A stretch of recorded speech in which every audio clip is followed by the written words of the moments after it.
अपनी पिछली कड़ी अर्थात 28वीं कड़ी में हमने गीता के दूसरे अध्याय के 60वें श्लोक पर कुछ चर्चा की थी। इस श्लोक में केशव ने एक बड़ी सी मुश्किल का जिक्र किया था। मुश्किल भी अजीब थी। एक ओर माधव ने कहा कि स्थित प्रज्ञता के लिए इंद्रियों पर नियंत्रण आवश्यक है, और दूसरी ओर उन्होंने इस सत्य को भी स्वीकारा कि बुद्धिमान से बुद्धिमान प्राणी भी इंद्रियों के नियंत्रण में कभी कभी चूक जाता है। एक बार फिर उस श्लोक का स्मरण कर लेते हैं। माधव कहते हैं, यत्तो ह्यापि कौन्तेय पुरुषस्य विपश्चितः इंद्रियाणि प्रमाथीनि हरन्ति प्रसभं मनः।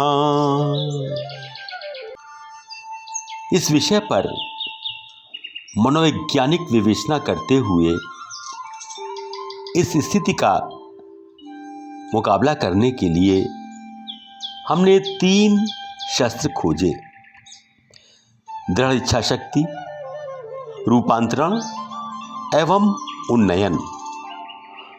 अंग्रेजी में कहें तो strong will power, transformation and sublimation. मनोविज्ञान मानता है कि इस क्रम में एक चौथा अस्त्र भी है, और वो है रिप्लेसमेंट, अर्थात किसी एक स्थिति या इच्छा को दूसरी स्थिति या इच्छा में बदल देना। इस रिप्लेसमेंट को वैसे समय भी करता रहता है। शायद इसी कारण ये कहावत बनी कि समय पर छोड़ दो, समय सब कुछ ठीक कर देगा। ये समय आखिर क्या है? क्या घड़ी जो बता रही है वो, या ग्रह नक्षत्रों की चाल, या और कुछ?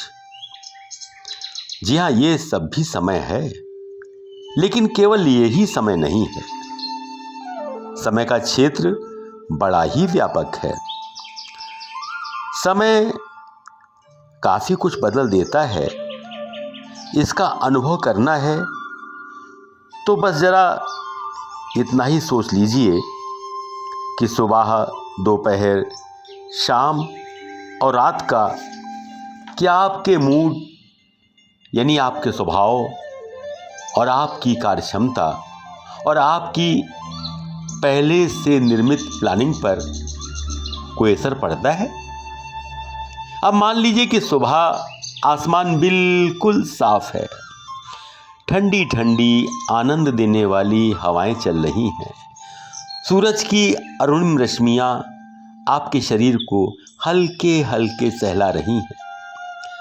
जाहिर है कि आपका मूड बहुत अच्छा ही हो जाएगा। बड़े ही स्वस्थ मन से आप दिन भर की प्लानिंग करेंगे।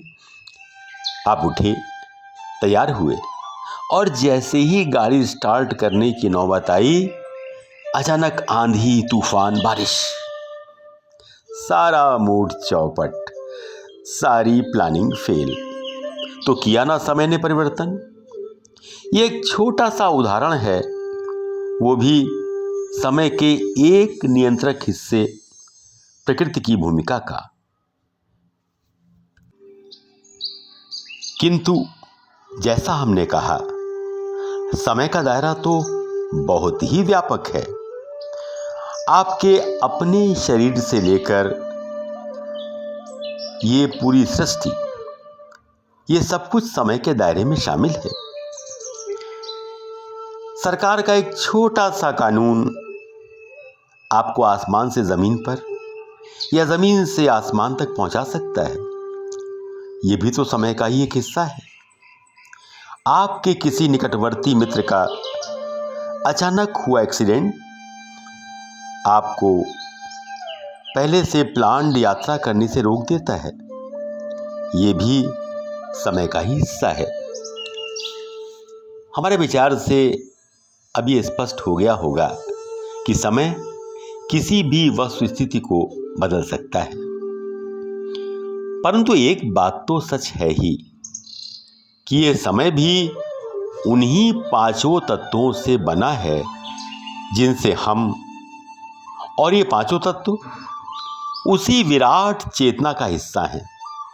तब सिद्धांत रूप से ये भी निश्चित है कि जो काम समय कर सकता है वो हम भी कर सकते हैं।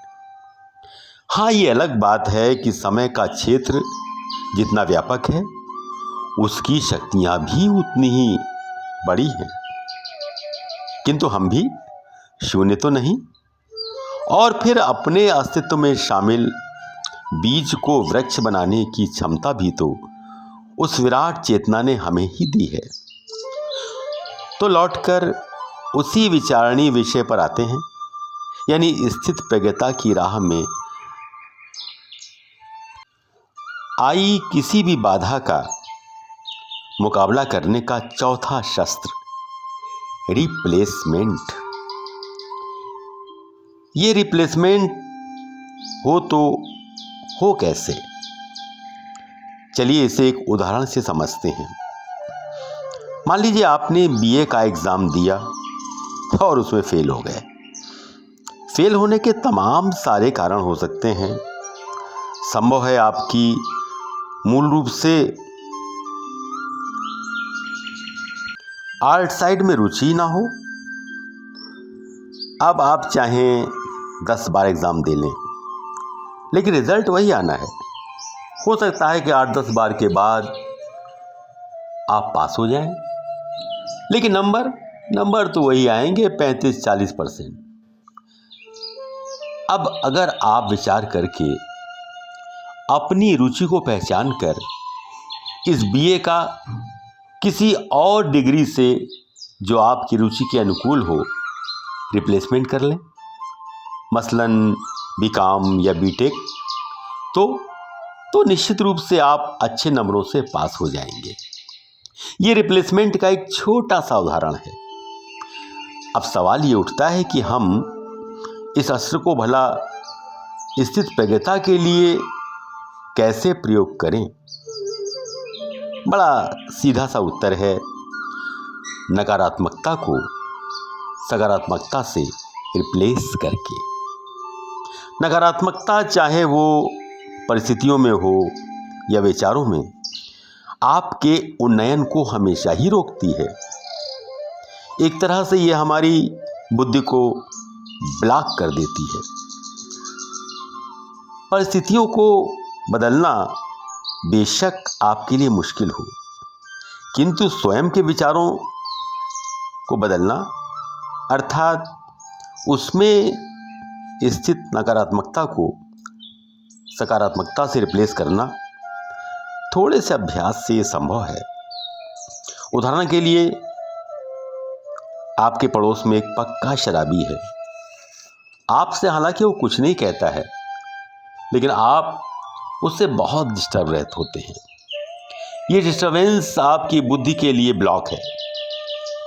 अब अगर आप ये सोच लें कि वो एक तरह से मानसिक रूप से अस्वस्थ है, कमज़ोर है, और अपनी कमज़ोर इच्छा शक्ति के कारण अपने आप को संभालने के लिए बेचारा थोड़ी बहुत शराब पी लेता है, तो आपके मन में उसके लिए जो कुछ क्रोध और घृणा का भाव है वो करुणा और सहानुभूति में बदल जाएगा। अर्थात आपने उसके प्रति क्रोध एवं घृणा को करुणा और सहानुभूति से रिप्लेस कर दिया।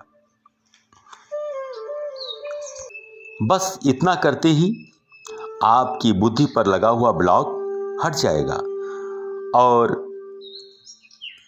आप सकारात्मक दिशा का सफ़र प्रारंभ कर देंगे। बस यही तो मूल बात है जो माधव समझाना चाहते हैं।